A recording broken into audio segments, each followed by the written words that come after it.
When cis people, when white people see people of color or queer people's stories, there's a tendency to be like, that's them, not me. But the truth is, if everybody was like, oh, that's me too, then we get to go deeper as individuals into our own story and kind of pick it apart. I want people to, like, their compassion to have risen. You know what I'm saying? And not just for queer and trans people, but for everybody, for themselves. Welcome to Voices of Esalen. I'm Sam Stern. My guest today is Dilo, a queer transgender Tamil Sri Lankan-American actor, writer, comic, whose work ranges from stand-up comedy and solo theater to plays, films, short stories, and poetry. His acting credits include Looking, Transparent, Sense8, Mr. Robot, and Issa Rae-produced Minimum Wage. His solo show To Tea or Not to Tea premieres June 25th at the Kirk Douglas Theatre in Los Angeles. Together we talked about transmasculinity, what it's like being a trans man in a world dominated by toxic masculinity, what cisgender folks should never ever ask about being trans, who he makes his work for, what solo performers inspired him, how hip-hop was his ally, how he became politicized as a kid growing up in Lancaster, California, and what his secret superpower is as a comic.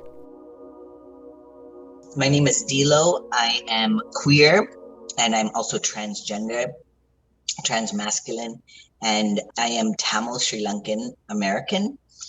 And what else? I'm an artist. In Hollywood, they say actor, writer, comic, but I am a solo-based theater artist and stand-up and storyteller.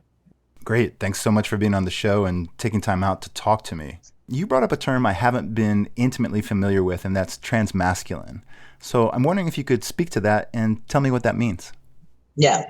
So like when people say that they're transgender, typically they are like, I guess like in the olden days, you were still identifying as trans, but on the binary spectrum. So like you were either a trans woman or a trans male. But I don't necessarily feel like a man, you know what I'm saying? But I'm not, so I'm trans, but I'm more on the masculine side of that identity. A lot of people say, like for non-binary folks who are sometimes identifying as trans as well, they'll say, I'm non-binary and I like masc presenting or femme presenting or just non-binary. Some people are like, it just depends on the day. But that's what transmasculine means to me. Cool. Thank you so much. And I apologize if I'm a little bit basic here. I appreciate you educating me. So you have this solo show that's opening June 25th at the Kirk Douglas Theatre in LA, and it's called To Tea or Not to Tea. Talk to me about that title, what it refers to, and how it relates to the life that you live. To Tea or Not to Tea is the second in a trilogy. The first one was called Defunct, and it tracked the journey with me and my mother. But the overarching question was, what do queer people do to move into queer adulthood in a world where rites of passages aren't offered for queer people? And particularly in this, because I am of color, I say for QT BIPOC or Black Indigenous people of color. That was the first one. And this one, To Tea or Not to Tea, is about my journey with my father. And the overarching question is, what does beautiful masculinity look like in a toxic masculine world? To Tea or Not to Tea, it's a play. Clearly, it's Shakespeare. In my decision to take tea, it was a life-changing decision, a life-affirming decision. And I am trying to share with people who are not trans and who are trans or who are queer, anybody really, that the decision for any one individual to make life-affirming moves is personal. And it's usually well thought out or well processed. Like it could just be there and thinking like, what does this mean for me? Should I do this? Should I not? What does this mean if I do? What does this mean if I don't? Do you get what I'm saying? I always say that there's no such thing as transitioned for me because we're all ever changing. For trans and non-binary people or queer people, sometimes these changes involve medical procedures or medical care. And so that even raises the stakes because there's not that much research done on transgender healthcare. So any person who goes through this battery of musings and thoughts and problem solving and troubleshooting around their gender identity or their gender presentation is there's higher stakes. And yet sometimes it's, I need this, otherwise I know I'm not going to survive well in this world, you know? Right. So I'm curious, is To Tea or Not to Tea a multi-character show? Because in your earlier shows, you've taken it upon yourself to portray other characters, including your mother, a character you call Amashak. Could you talk to me a bit about performing your mother and performing femininity? In this show, I don't do full character drag. Usually my solo shows prior to this trilogy was like me doing a multitude of characters and changing in costume and doing all of that stuff. This show does not do that, but I'm still all the scenes are full up of characters. The performance of femininity is something I learned after puberty because I knew that people were going to sniff me out as queer or gay or whatever. They had already been questions and people wondering, but I had pretty much been like a tomboy up until puberty. And then I knew that going into junior high, I couldn't go in looking like a dude. Like I knew that it was just going to be like out of place. So I started growing out my hair and started doing all this stuff. And I used to study the way that people moved, like the way that women and femmes moved in the world. And I tried. And yes, of course, I wasn't like the best passing female, but thank God for hip hop, because then I could just wear baggies and kick it with my friends and nobody questioned anything because it was hip hop. But yeah, like that. I think that I always say that me having to watch people and learn how to behave and walk like a girl, quote unquote, was like the first acting lessons.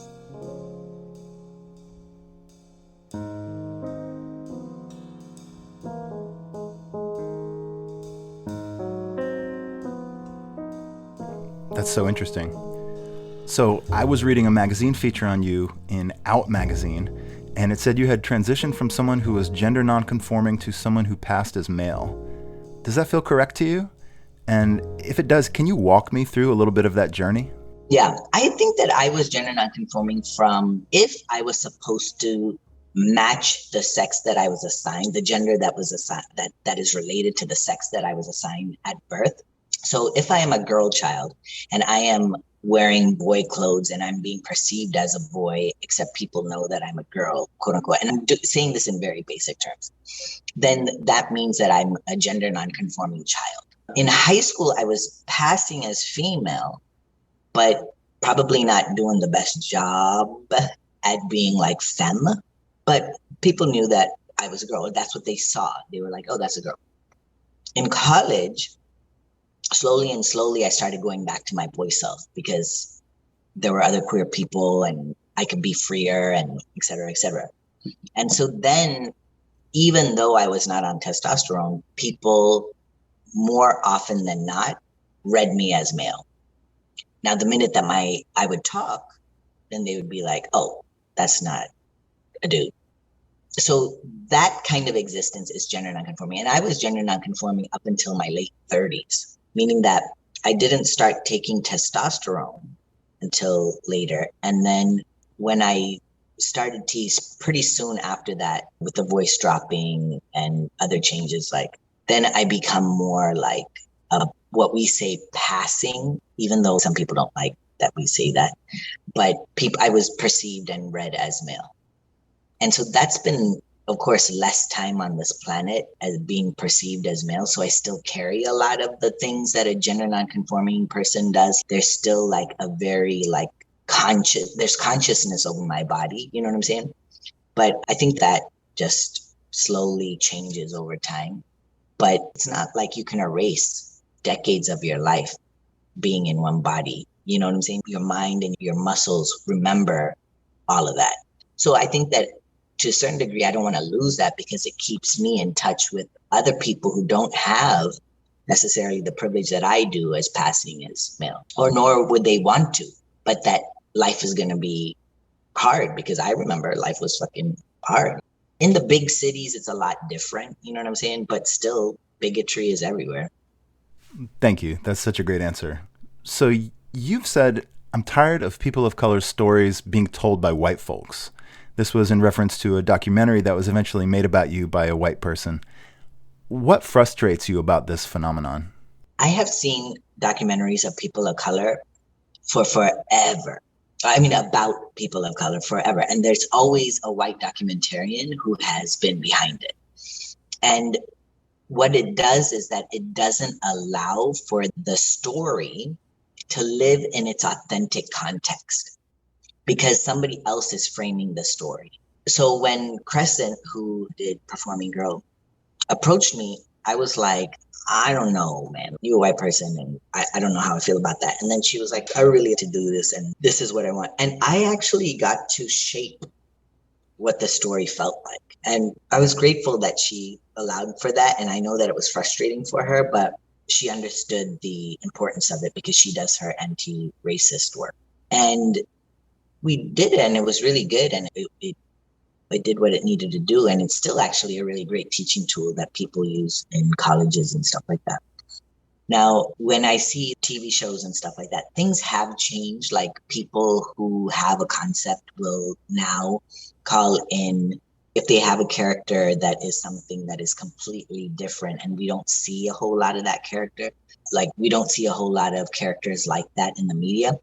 Then what has become standard in a couple of mainstream studios is to have somebody who represents that community in the writer's room. And this is like recent. This is changes that has happened over the past 5 to 8 years, maybe more like 5.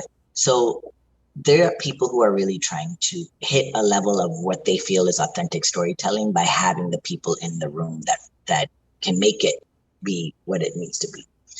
Yeah, I'm appreciative of that. But in regards to trans representation and especially trans people of color, there are very few shows in general that have trans folks of color in them. And then on top of that, as an actor, I get auditions.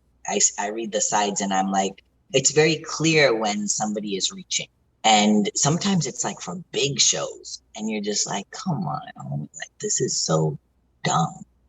Does every trans story have to be about life or death? Even for me, like to tea or not to tea, it's about existence, but it's me telling the story and it is largely comedic. It's not a tragic trans story. It's a story about family and relationships and universal emotions that are felt on a universal level.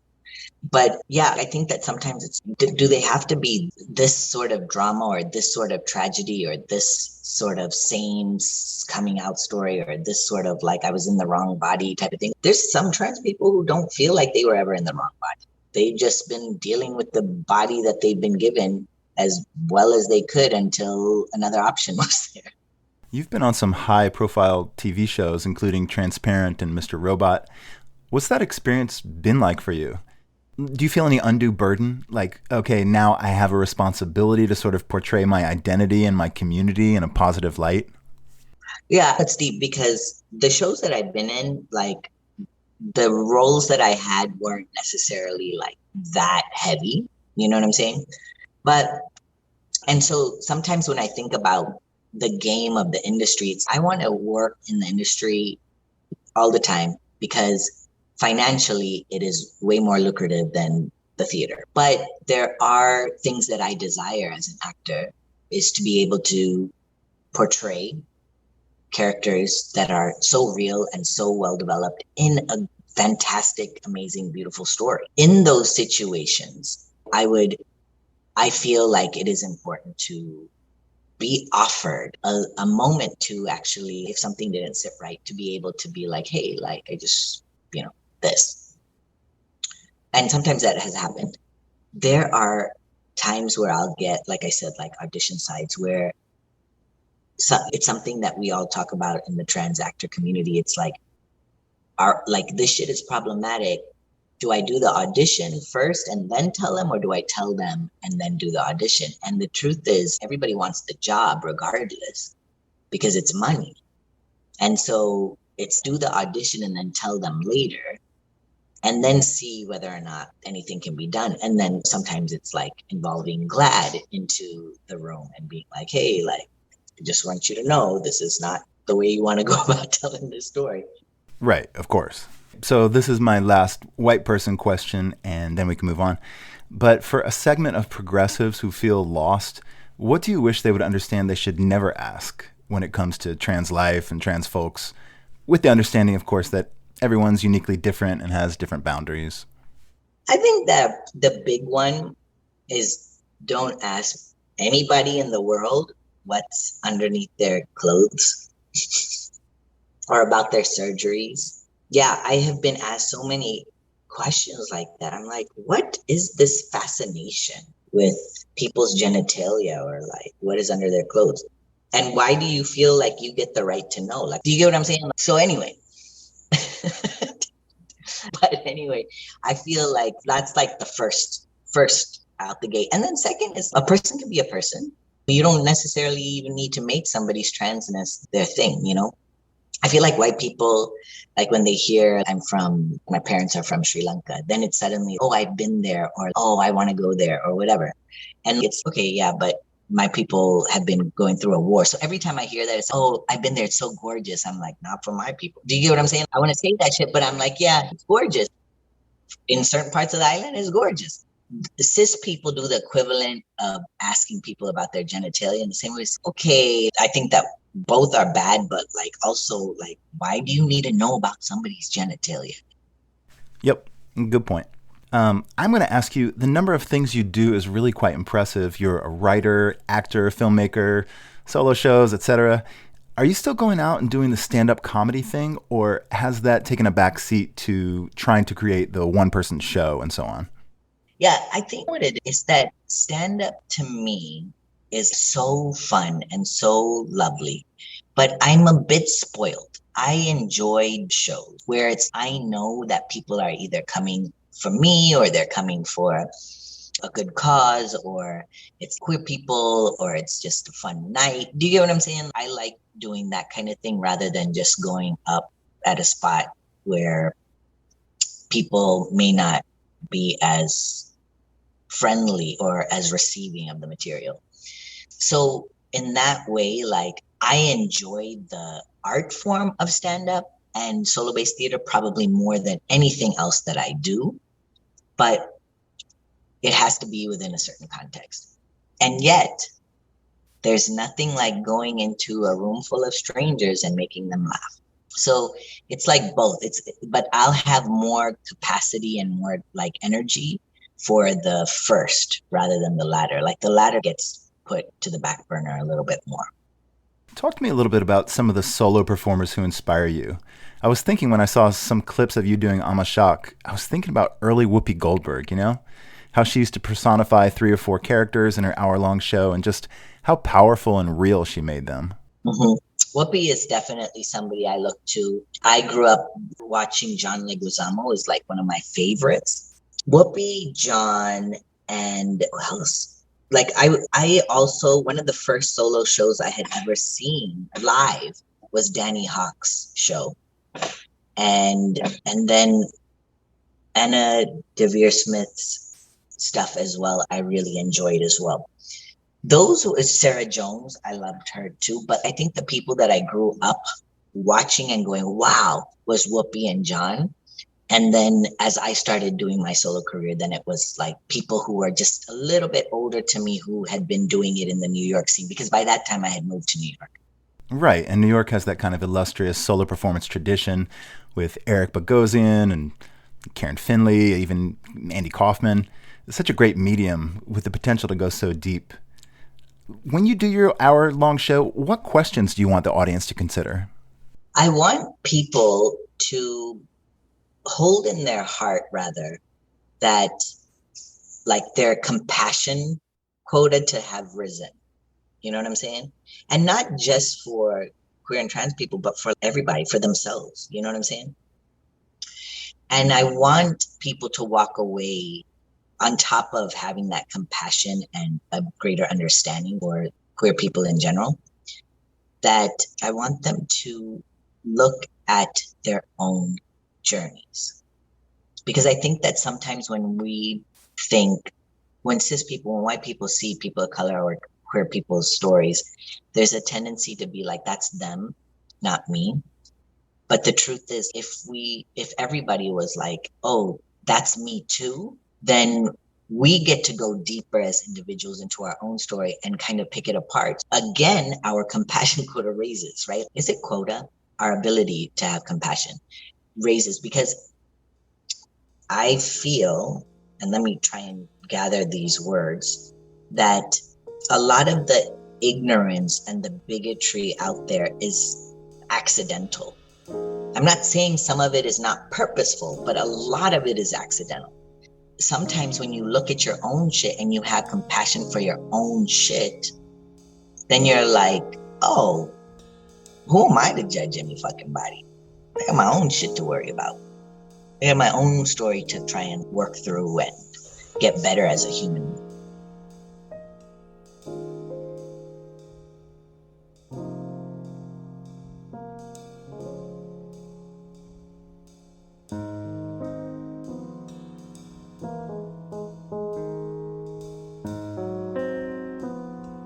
When you write your shows, do you imagine writing for a specific audience?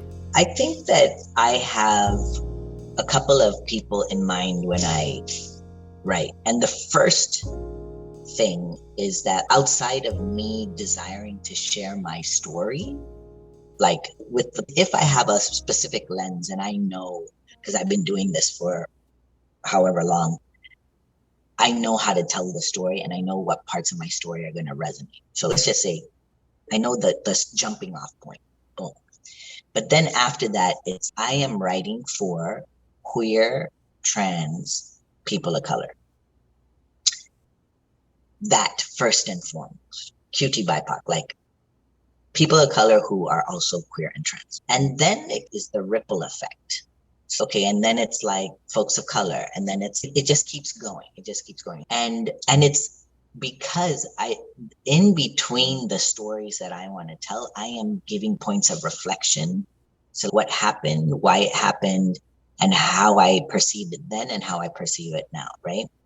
And so if somebody who is similar to me in identity is watching it, they're going to be like, oh, actually, I understand this because this is also happening to me. Oh, and this is how he dealt with it. Okay, this is how, like sometimes it's through watching somebody tell their story and we learn the lessons for ourselves. Like we didn't have to do necessarily the exact work, but we can see where the work begins through somebody else's story so that we can begin to go deeper. So that's who I'm writing for, is my community. But I have my mentors, my artist mentors and elders have always been like, your story is only as good as the details you provide. So I have to really go there, like emotionally, imagery, so that everything that I'm saying is not going to feel foreign to somebody who doesn't come from the same experience to me as me. They're going to be like, oh yeah, like I saw myself in your story. I love that. Your story is only as good as the details you provide. I totally agree. And from what I've seen of your work, you're really amazing at that. So I'm really excited for To Tea or Not to Tea. Tell me this, what do you see yourself doing in the entertainment industry over the next 5 years? I want to tour comedy and solo shows and all of that. I want to do that. And I want to, like, sometimes I think, do I want a show that's centered around me? Only if it's like the best shit ever. You know what I'm saying? Because I've been working on different projects, mostly in like short digital series types of formats. But I enjoy doing that shit. It's so fun. It's short, it's fun, it's good, and it's exactly me. It's something that I'm aligned with. I would want that same flavor if there was a series based off. But more than anything, I enjoy like playing. I love playing weird characters. I love playing like dumb, hijinksy, stupid type of humor. Something, not that I'm trying to laud a Monty Python, but do you know what I'm saying? I like that kind of oddball, like weird hijinksy types of comedy. And it's what I want to do. Outside of those kinds of roles, it's like I said, it's just mostly me. being able to perform my work, you know? All right, let's do a little speed round. Talk to me about hip hop. Why was it important to you when you were growing up and forming your identity? I loved hip hop that I grew up with. You know what I'm saying? I like some of it now too, but I'm more like R&B right now. But growing up, I loved hip hop so much, and I would, write rhymes and, kick it with my friends. And in college, I was a performance poet, and which was basically like rhyming without beats for me. You know what I'm saying?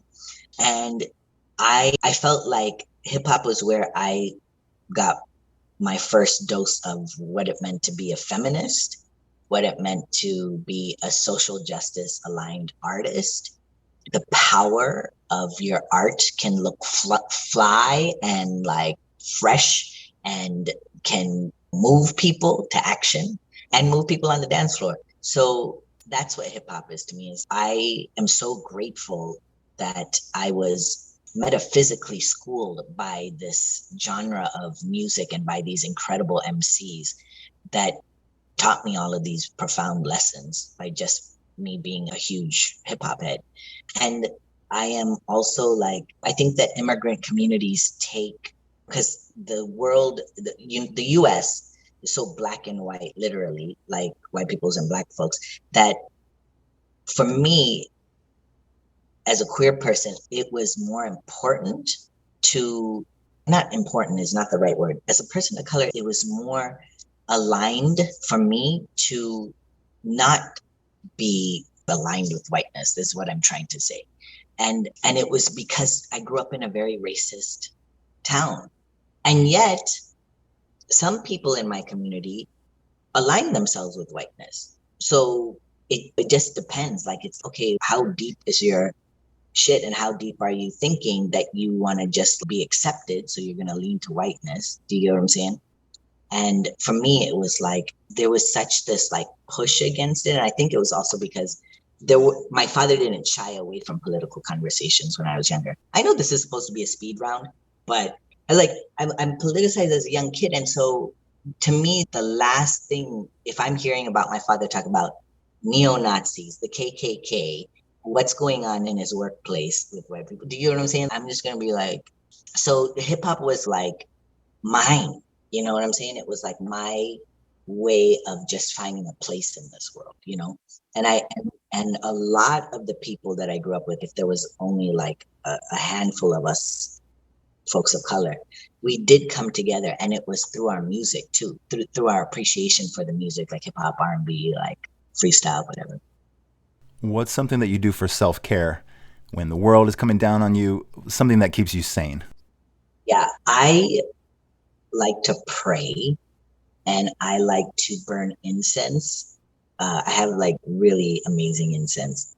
And then I like to listen to spiritual music. So that can be like from any culture, any religion. But I feel like there's something when it's divinely inspired, it doesn't matter, like you feel it. So I love that. I think that my community is like where I feel like recharged and re-energized and just can relax. So like like my best friends are like the best people on this planet to me. And so just being with them is a recharge. And I think we need people. We always needed people, but now more than ever, it's almost like I'm thirsty. What's your favorite part of LA right now? What neighborhood intrigues you? It's really deep because I've been spending a lot more time there, and also I'm rehearsing there. I have grown, like I used to hate going to downtown. It's just a shitty, dirty place. And it's so rife with the injustices. Do you get what I'm saying? Like, you got corporations and you got homeless folks. You know what I'm saying? Or houseless folks. Sorry. And I feel like now I'm just kind of, like when you really embrace downtown for what it is, you could just go, okay, yeah, like, then you, instead of being like, oh my God, this is what's fucked up in this world. It's okay, this is what's fucked up in this world. And yet there's so much beauty here too. You know what I'm saying? What would you say is your biggest gift as a comic or a performer? I would say as a comic, I love making people laugh. And it comes from the root of, I love taking care of people. And I know that sometimes that might be like not so great because then you become a people pleaser and whatever. But I really do. I love knowing that people come to see me because they know they're going to have a good time. If you weren't a performer, what would you be? That is such a good question. And I always thought that I would want to go and like just drive people. I love driving. So I thought, oh, I'd be a cabbie. I think that my existence as an artist is so, there's like tentacles, like there's the social justice stuff, there's the work and collaborations with organizations and nonprofits, there's writing, there's acting, there's so many things that I feel like really fulfilled just saying that I'm an artist. And then to be like, oh, if you weren't an artist, I'd be like, could I just do one thing? I'm really good at organizing people's homes. You get what I'm saying? Like very like type A type shit. But then I'm also like, oh yeah, I would like to just drive people around, talk to people, hang out, What's your secret superpower? Like, what's something that you're really good at that not too many people know about? Yeah, I think it is this organizing skill that I have. I help so many artists organize their lives. And it's like the stealthy thing. Like I'm like, some people are like, oh, yeah, and then I had this, and I'm like, did you think about this? And did you think? And then they're like, no. And I go, oh, look at my system. And I'm like, and then it's almost like therapy because I'm like, but you do this because of this, and think about this, and like, oh, so it's just an extension of connecting with people. But I am so anally clean. Do you know what I'm saying? That my system works from my brain because I can't. My brain is that I found something that worked for me. And now I want, if people are like, hey, what do you do? I'm like, let me tell you. But it's not like I advertise it. Do you get what I'm saying? What's something that you're really basic at, that you're mediocre at, but you're okay with? Oh, that is a really great question. I think playing the piano. I feel like I'm mediocre at it so much, but like I might just do it in a way that it like gets me there. Yeah, I'm horrible at promoting my own stuff, but I am mediocre at playing these instruments that I auditioned to get into UCLA with. You get what I'm saying? So that is, will I ever be good at that stuff? No. Am I okay with that? Absolutely. What did you end up studying at UCLA? Ethnomusicology. Oh, the coolest major ever. But it's so anthropological and you have to do a lot of writing. So there was so much stuff musically that, because I thought I was going to be a producer and I went after that to do audio engineering school. But all those years, you think that you're going to, like, I thought I was going to be a producer. And when I came out, I went to New York and I was like, I'm going to make money. And I was already making money performing. So I was like, well, I'll just do this until I can figure out this music. This is probably more complicated than we have time to get into, but is there a way that ethnomusicology is kind of othering, as in centered around a kind of white normative consciousness?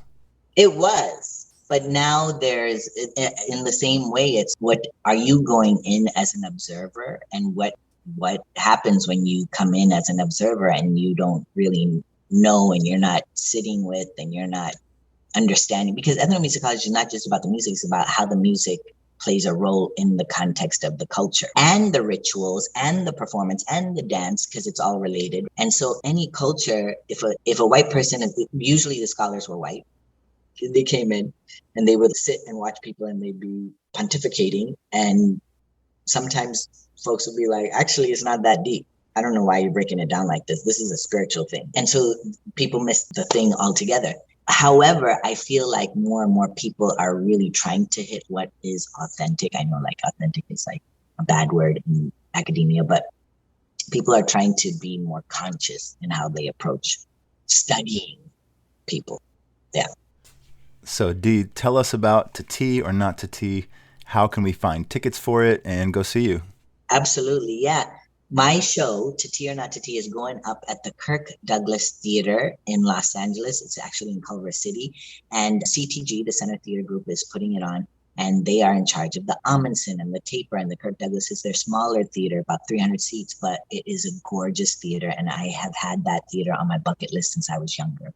So I'm so very excited. You can go to ctg.org,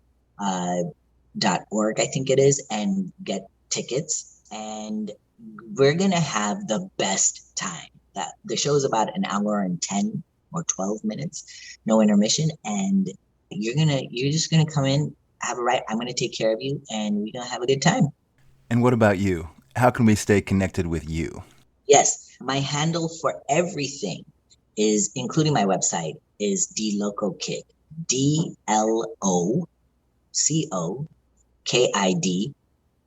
And for my website, it's dlocokid.com. And then all my handles like Instagram, Facebook, this and another is all under DLOCOKID. It has been so lovely to talk to you. Really been like the highlight of my week, honestly. I appreciate you educating me, and just really appreciate the way you show up. Thank you so much, Sam. It was so fun to talk to you. And thank you for the good work you're doing in this world as well.